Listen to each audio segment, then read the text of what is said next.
Bonjour, bienvenue sur notre chaîne YouTube Coupe pour Jésus. Aujourd'hui, nous allons parler de 10 questions pour mieux nous connaître. Et il y aura les 10 questions que nous allons nous poser mutuellement, ma chérie et moi, afin que vous puissiez bien mieux nous connaître. Bon, je laisse la parole à ma chérie. À toi la parole.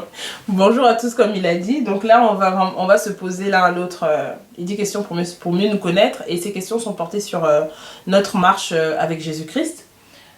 Qui va commencer? Tu veux commencer? Non, tu commences. Ok, c'est parti. C'est moi qui pose des questions aujourd'hui. Alors, première question. Olivia, peux-tu te présenter? Peux-tu nous parler de toi? Oui. Alors, je m'appelle Olivia, j'ai 27 ans. Je suis chef de projet, je suis d'origine congolaise.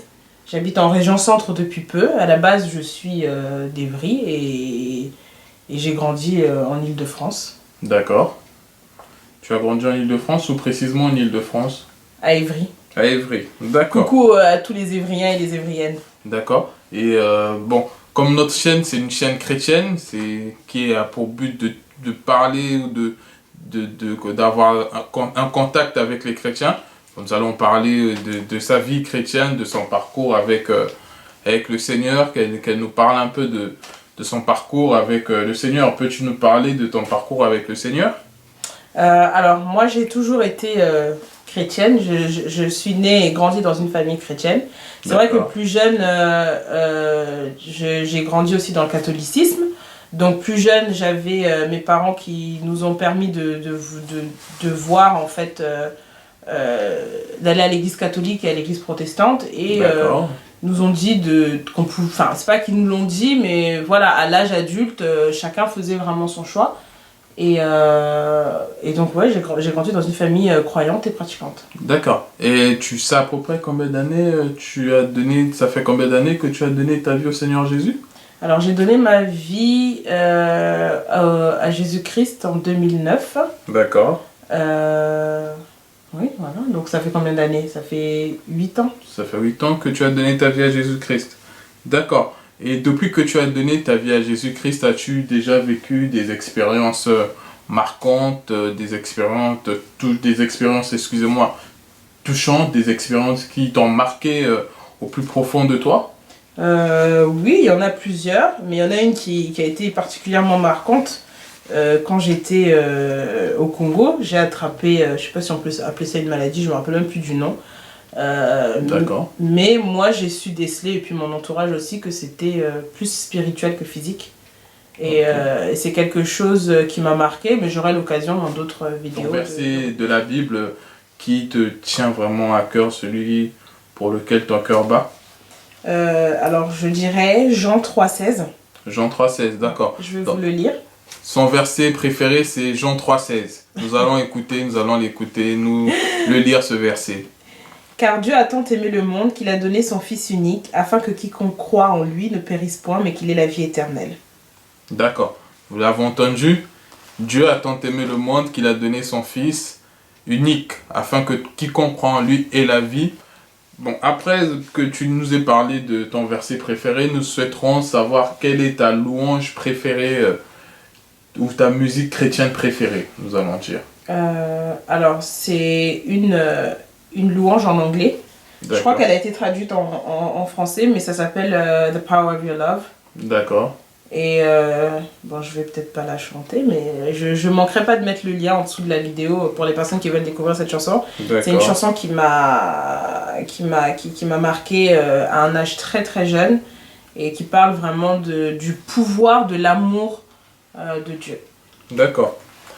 Donc sa chanson préférée, c'est The Power of Love, qui signifie le pouvoir de l'amour, c'est ça? Alors, depuis que tu es chrétienne, peux-tu nous dire quelle est la chose que le Seigneur t'a convaincu de laisser et avec laquelle tu as eu du mal? Alors, j'ai donné ma vie à Christ, j'avais 19-20 ans. D'accord. Donc c'est vrai que progressivement, le Seigneur te demande de laisser plusieurs choses, de laisser des personnes, ton entourage. Mais c'est vrai que ce qui a été assez difficile, c'est un peu embarrassant de le dire parce que c'est pas forcément... C'est vrai que j'étais habituée à regarder les télé-réalités. D'accord. Et dont une qui est pas très glamour, c'est les Kardashians.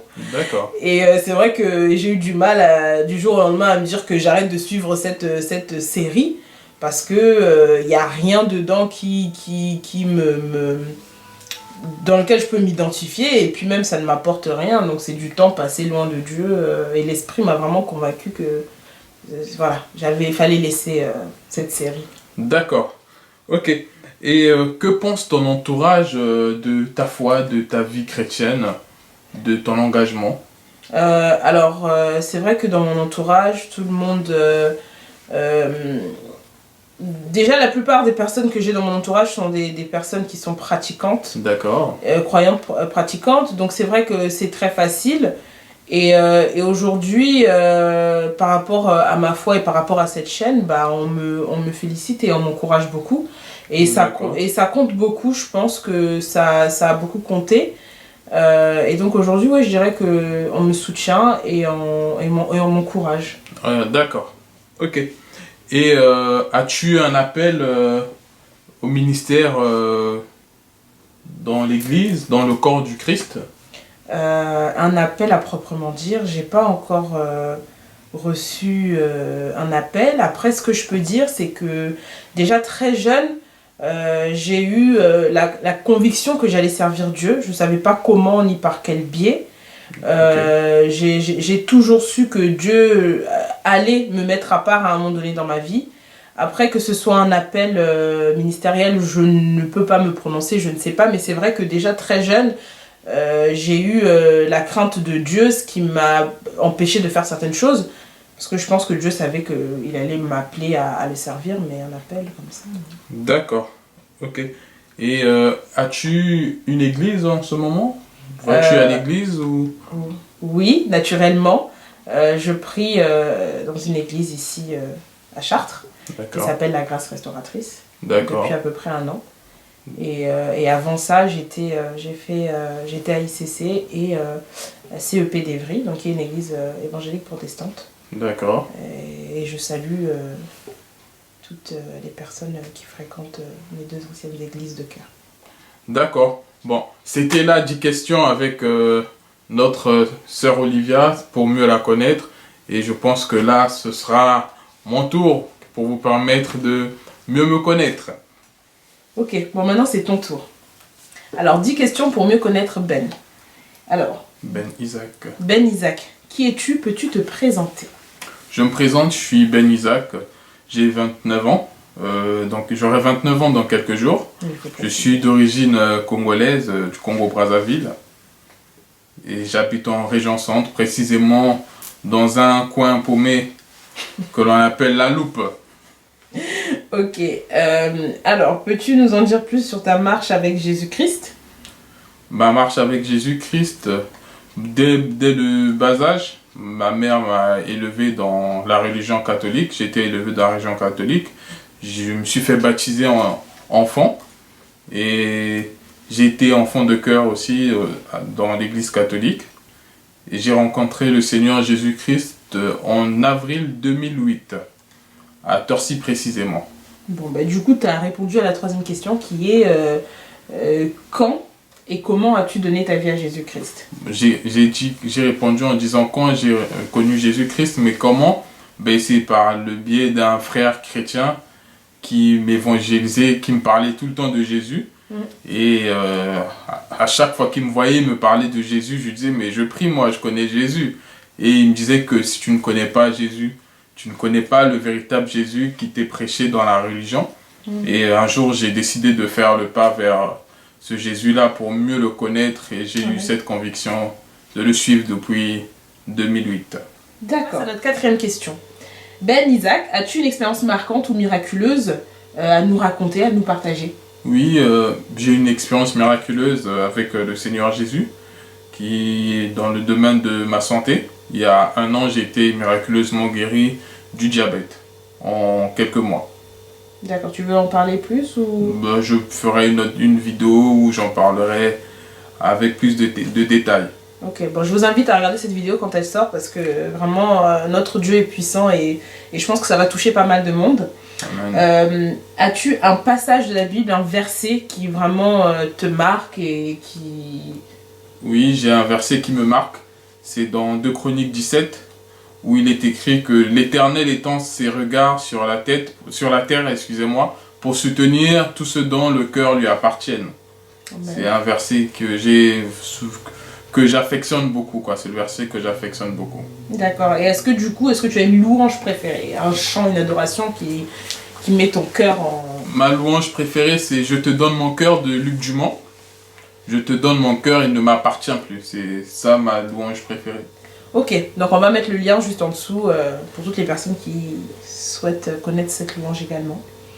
Quelle est la chose que le Seigneur t'a mis à cœur de laisser ou de changer dans ton comportement, dans tes habitudes, qui a été assez, peut-être pas difficile, mais qui t'a demandé un effort? La chose que le Seigneur m'a demandé de laisser, qui a été très difficile pour moi, ce sont les amis, l'engrenage des amis, les amis de jeunesse, les amis qui n'ont pas encore donné leur vie au Seigneur. Comme le dit la Bible, les mauvaises compagnies corrompent les bonnes mœurs.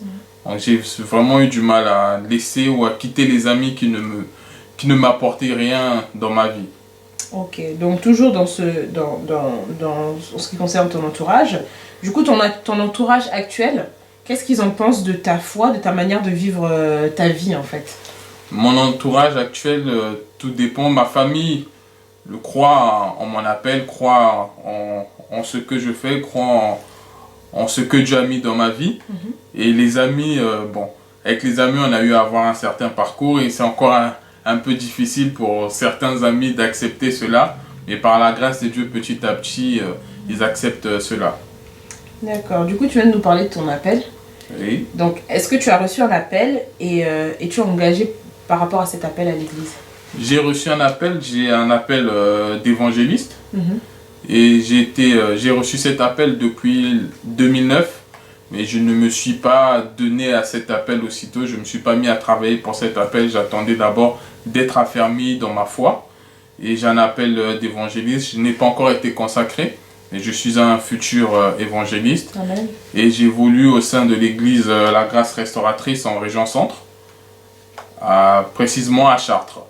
Ok, bah du coup, vu que tu viens d'anticiper sur la dernière question, oui. Est-ce que, du coup, j'allais te poser quelle est ton église, mais tu nous as dit que... Mon église, c'est l'église de la Grâce Restauratrice à Chartres. Ok, bah je te remercie. De rien. Tu me dis pas merci à moi? Merci à toi aussi. Et on vous remercie d'avoir suivi cette vidéo. J'espère que, on espère que vous avez pu mieux nous connaître.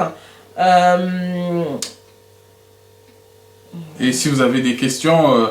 n'hésitez pas à nous envoyer vos questions sur la boîte email qui va s'afficher là au bas de l'écran. Et puis nous vous répondrons soit par mail ou soit dans une prochaine vidéo. Nous ferons le tout possible pour répondre à vos questions, pour mieux nous connaître. Bon, ben je pense qu'après ça, on peut vous souhaiter une bonne soirée et une bonne semaine. Vraiment, que le Seigneur Jésus-Christ vous accompagne. Et on vous dit... à dimanche prochain. Que Dieu vous bénisse. Au revoir. Salut.